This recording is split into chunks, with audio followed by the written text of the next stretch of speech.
दोस्तों नमस्कार, स्वागत है आपका यूट्यूब चैनल एबी टेक में। आज 22 जून 2026। जान लेते हैं आज की महत्वपूर्ण खबरें जो आज के समाचार पत्रों में छाई हैं। आप लोग जानते हैं भारत सरकार ने टेलीग्राम को बैन कर रखा है। इस वजह से टेलीग्राम पर कोई भी न्यूज़पेपर कटिंग पीडीएफ आपको नहीं मिल पा रही हैं। ठीक है, तो इस वीडियो के माध्यम से हम सभी न्यूज़ को कवर करते हैं। फिलहाल यहाँ पर देखिए बताया गया है कि यूपी में ब्लॉक ऑर्गेनाइजर समेत 295 पदों पर भर्तियाँ। उत्तर प्रदेश अधीनस्थ सेवा चयन आयोग लखनऊ ने ब्लॉक ऑर्गेनाइजर और प्लाटून कमांडर के 295 पदों पर भर्ती के लिए अधिसूचना जारी की है। इसमें 58 पद महिलाओं के लिए आरक्षित हैं। सभी भर्तियां उत्तर प्रदेश के लखनऊ स्थित होमगार्ड मुख्यालय में की जाएंगी। सभी तरह के आरक्षण का लाभ उत्तर प्रदेश के मूल निवासियों को ही मिलेगा। अन्य राज्यों के अभ्यर्थी अनारक्षित कैटेगरी में आवेदन कर सकते हैं। आवेदन करने की जो लास्ट डेट है वो 6 जुलाई 2026 है। फिलहाल यहाँ पर जो ब्लॉक ऑर्गेनाइजर है उसके लिए 243 पद हैं और प्लाटून कमांडर के 52 पद हैं। इसमें अगर आप फ़ीस देखेंगे तो नाम मात्र फ़ीस होती है। और अगर हम लोग पदों की संख्या के हिसाब से देखें डाटा, तो यहाँ पर ब्लॉक ऑर्गेनाइजर में कैटेगरी वाइज पदों का डेटा आप लोग देख सकते हैं। इसमें जो आपका मूल वेतन रहने वाला है वो वेतनमान 35,400 रुपये से स्टार्ट होगा, यानी बेसिक जो आपका होगा 1,12,400 रुपये तक जाएगा।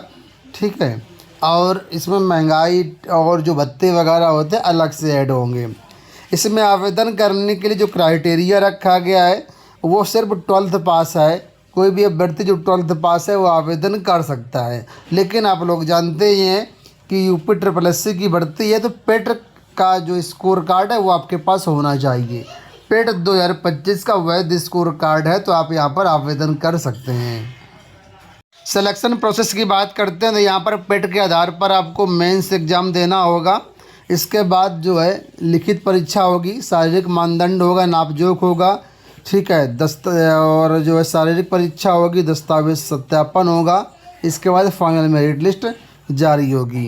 तो 6 जुलाई तक आवेदन चलेंगे, आप लोग आवेदन कर सकते हैं।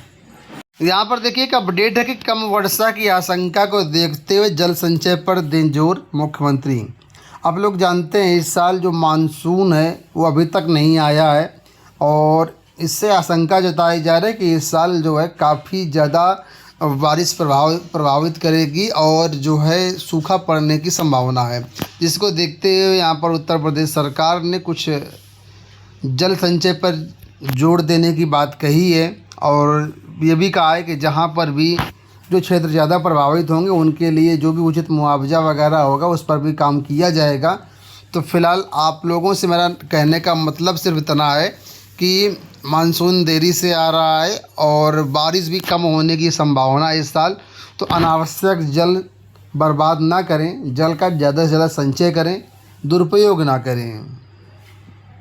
यूपी में राजस्व निरीक्षक के पदों पर पदोन्नति लटकी। राज्य सरकार के स्पष्ट आदेश के बाद भी राजस्व परिषद राजस्व निरीक्षक के पद पर पदोन्नति नहीं दे पा रहा है।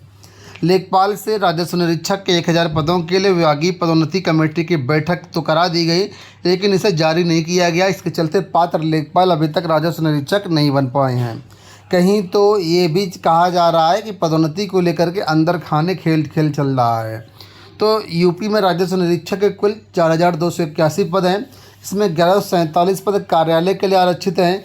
फील्ड में काम करने के लिए 3,154 पद हैं। इसमें से 1,027 पद अमीन संवर्ग के हैं। लेखपाल से राजस्व निरीक्षक के लिए 2,127 पद हैं। मौजूदा समय करीब 1,000 राजस्व निरीक्षक के पद खाली हैं जिन पर जो लेखपालों का प्रमोशन होना है, लेकिन अभी तक ये चीज़ें अटकी हुई हैं जस का तस। इस वजह से बहुत सारे जो लेखपाल हैं वो पदोन्नति को लेकर के परेशान हैं। यहाँ देखिए अपडेट है कि 8वें वेतन आयोग की बैठक में ना बुलाने का शिक्षकों और बिजली कर्मियों ने किया विरोध। प्रदेश के दौरे पर आए 8वें वेतन आयोग के दल की ओर से बातचीत के लिए ना बुलाए जाने पर राज्य कर्मचारियों, शिक्षकों और बिजली कर्मियों के संगठनों ने विरोध जताया है। प्रेस क्लब में रविवार को पत्रकारों से बातचीत में all India power engineers federation के अध्यक्ष शैलेंद्र दुबे ने इसे भेदभावपूर्ण बताया। उन्होंने कहा कि आयोग अखिल भारतीय सेवा के कार्मिकों से वार्ता कर रहा है लेकिन राज्य कर्मचारियों को अवसर नहीं दे रहा है। इसी तरह शिक्षकों और अन्य जो कर्मचारी संगठन है उनको यहाँ पर नहीं बुला, जिससे वो लोग अपना पक्ष नहीं रख पा रहे हैं। इस पर जो है विरोध जताया जा रहा है।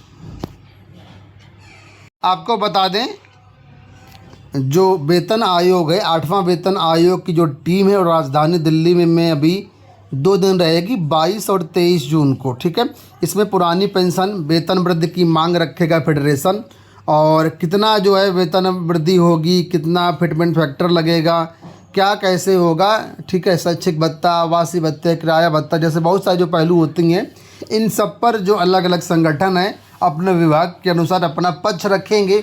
इन्हीं सब सिफारिशों के आधार पर जो वेतन आयोग अपना रिकमेंडेशन देगा, उसके बाद सरकार इन चीज़ों को लागू करेगी। तो जब शिक्षकों और कर्मचारियों को पक्ष सुना ही नहीं जाएगा, अपनी मांग वो रख ही नहीं पाएंगे, अपना पक्ष रख ही नहीं पाएंगे, तो कैसे आप कह सकते हैं कि उचित निर्णय मिलेगा और इनके पक्ष में वेतन आयोग काम करेगा। 1 नंबर से पास होने वालों को भर्ती का इंतजार। परिषदीय प्राथमिक स्कूलों में 69 शिक्षक भर्ती में 1 नंबर से पास 2249 अभ्यर्थियों की नियुक्ति का इंतजार लगभग 3.5 साल बाद भी पूरा नहीं हो सका है। परीक्षा नियामक प्राधिकारी कार्यालय के सचिव राजेंद्र प्रताप ने 5 जून को एक प्रकरण में दिए निस्तारण में साफ किया है कि सुप्रीम कोर्ट में विचाराधीन आरक्षण मामले के निपटारे के बाद ही बेसिक शिक्षा परिषद की ओर से इन अभ्यर्थियों के चयन संबंधी कार्रवाई हो सकेगी। आपको बता दें, 6 जनवरी 2019 को आयोजित 69 शिक्षक भर्ती परीक्षा के एक प्रश्न के 4 विकल्प गलत थे, लेकिन परीक्षा नियामक प्राधिकारी के विशेषज्ञों ने एक विकल्प को सही मान लिया था। इसको लेकर के दाखिल याचिकाओं में 25 अगस्त 2021 को हाईकोर्ट ने आदेश दिया कि जिसने भी ये क्वेश्चन सही किया है उन सभी को 1 नंबर बोनस के रूप में दिया जाए। इस तरीके से 1 नंबर से जो लोग फेल हो रहे थे वो सब पास हो गए। ऐसे अभ्यर्थियों की संख्या करीब 2249 के आसपास है लगभग। हाँ, 2250 अभ्यर्थी हैं जिनको इंतज़ार है इस भर्ती प्रक्रिया में शामिल होने का और ज्वाइनिंग मिलने का, लेकिन सुप्रीम कोर्ट में कई सारी याचिकाएं लगी हुई, जिसके कारण इनकी आगे की कार्रवाई नहीं हो पा रही है। कड़े पहरे के बाद कल 21 जून को देश भर में नीट की परीक्षा जो री एग्ज़ाम था वो कराया गया है, संपन्न हो चुकी है परीक्षा। अब कहा जा रहा है कि हर केंद्र की जांच होगी। इस परीक्षा में करीब 2 लाख छात्रों ने परीक्षा छोड़ी है, 22 लाख छात्रों ने फॉर्म भरा था और करीब 20 लाख अभ्यर्थी इस परीक्षा में सम्मिलित हुए हैं। देखा जाए तो लगभग 93% यहाँ पर उपस्थिति देखने को मिली है। इस परीक्षा में देखिए PMCH के छात्र समेत 9 सालवर गिरफ्तार किए गए हैं। एहतियात के तौर पर टेलीग्राम को बंद रखा गया है। आज भी टेलीग्राम अभी तक बंद हो सकता है, शाम तक या कल खुले। ठीक है, और कुल मिलाकर के परीक्षा सकुशल संपन्न हो गई है, ऐसी जानकारी मिल रही है। छात्रों का कहना कि पेपर यहाँ पर कठिन आया था, ट्रिकी था पेपर, दोबारा परीक्षा देने को बताया, मेंटल ट्रॉमा। ठीक है, तो ये छात्रों का कहना है कि दोबारा पेपर देना एक मेंटल ट्रॉमा से गुजरना था। जो इसमें नियम थे काफ़ी सख्त थे। 5 मिनट की देरी पर बहुत सारे छात्रों की परीक्षाएं छूट गई, क्योंकि टाइमलाइन के बाद छात्र पहुंचे थे, 5 मिनट की देरी हुई थी। बहुत सारे छात्र वहां पर रो भी रहे थे क्योंकि उनको एंट्री ही नहीं मिली। इस तरह की तमाम समस्याएं आईं। तो कुल मिलाकर के दोस्तों ये हो गई आज की सारी अपडेट। इस वीडियो में इतना ही। धन्यवाद, नमस्कार।